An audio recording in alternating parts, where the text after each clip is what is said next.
Assalamualaikum warahmatullahi wabarakatuh. Perkenalkan, nama saya Hikmal Syahri Fitra dengan nomor BP 2010-93-1021 akan mempresentasikan salah satu model dalam pembedahan rantai pasok, yaitu Supplier Evaluation with Six Sigma Models.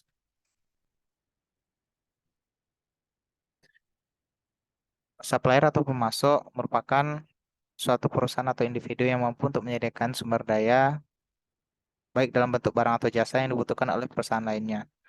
Pemasok juga didefinisikan sebagai suatu organisasi penyedia sumber daya yang dibutuhkan oleh pelanggan, baik dalam bentuk material atau non-material. Nah, di pemasok ini biasanya itu pemasok itu menyediakan berupa raw material atau bahan mentah atau bahan utamanya. Kemudian berkaitan dengan evaluasi pemasok. Evaluasi pemasok mencakup proses menentukan pemasok yang potensial dan menentukan kemungkinan yang bahwa pemasok tersebut pemasok yang baik. Pada tahap ini menentukan pengembangan kriteria evaluasi, yang dimana tujuan utama dari proses pemilihan pemasok adalah untuk mengurangi risiko dan memaksimalkan nilai pembeli. Seleksi pemasok adalah bagian dari operasi paling penting di setiap perusahaan. Metode yang digunakan untuk evaluasi pemasok yaitu metode Six Sigma, yang dimana metode yang berfokus pada peningkatan kualitas dengan membantu organisasi menghasilkan produk dan layanan yang lebih baik. Konsep ini berusaha menjawab permintaan pelanggan terhadap kualitas yang terbaik dengan output produk minim cacat. Yang dimenangkan Six Sigma menurut Greg Brew itu adalah sebagai konsep statistik yang mengukur suatu proses yang berkaitan dengan cacat atau kerusakan. Mencapai 6 sigma berarti bahwa proses menghasilkan hanya 3-4 cacat per sejuta peluang.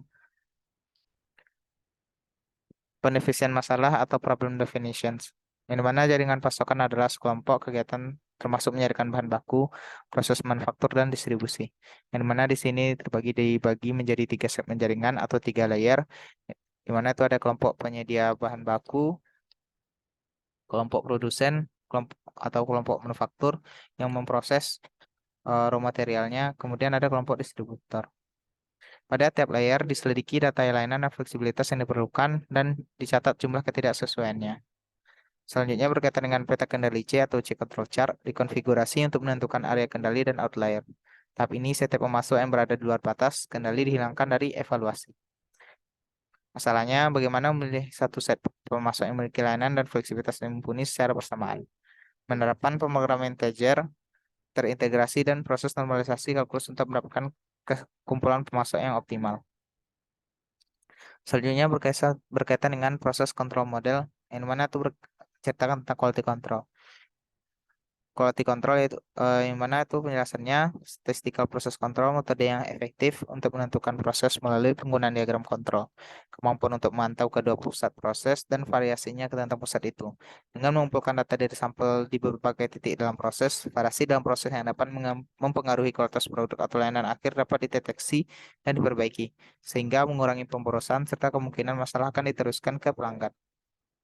Statistical process control juga memiliki keunggulan tersendiri dibandingkan metode kualitas seperti inspeksi yang menerapkan sumber daya untuk mendeteksi dan memperbaiki masalah pada produk atau layanan akhir.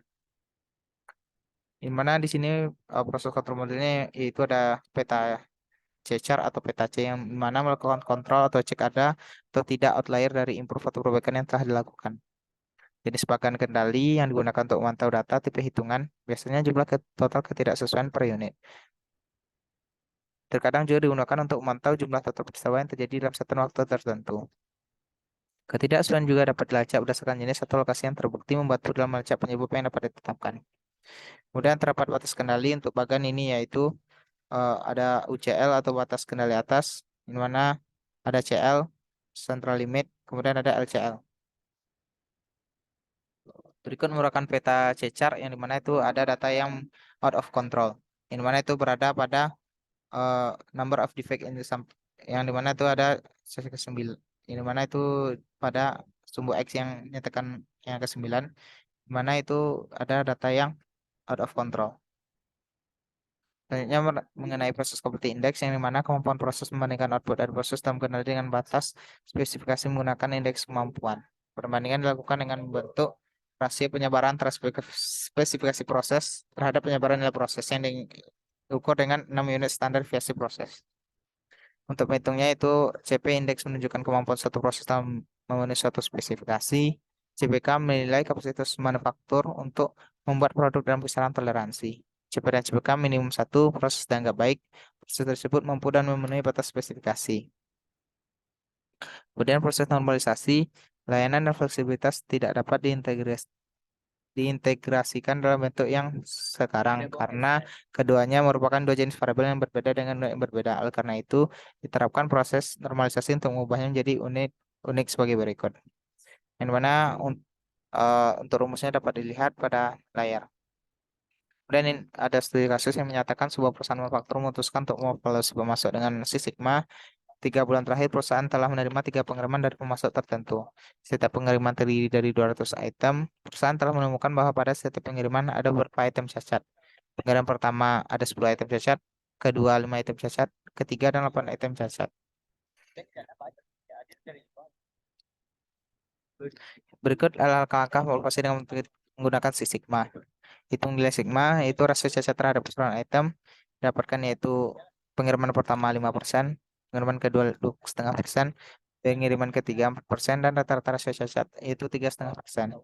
Di mana dari tabel konversi nilai sigma didapatkan nilai rasio cacat 3,5% setara dengan nilai sigma sekitar 3,22 yang menyatakan perusahaan mempunyai standar kualitas sigma yaitu nilai sigma minimal 6. Karena nilai sigma pemasakannya sekitar 3,22, maka pemasok ini belum memenuhi standar kualitas sigma perusahaan. Dari evaluasi ini, perusahaan dapat mengambil tindakan untuk meningkatkan pemasok seperti melakukan evaluasi lebih lanjut untuk menumpukan sumber cacat dan memberikan saran kepada pemasok untuk meningkatkan kualitasnya. Di mana studi kasus ini didapatkan dari jurnal Application of Six Sigma Methodology in Supplier Evaluation and Selection. Terima kasih atas perhatiannya. Mohon maaf apabila ada kesalahan penyampaian. Assalamualaikum warahmatullahi wabarakatuh.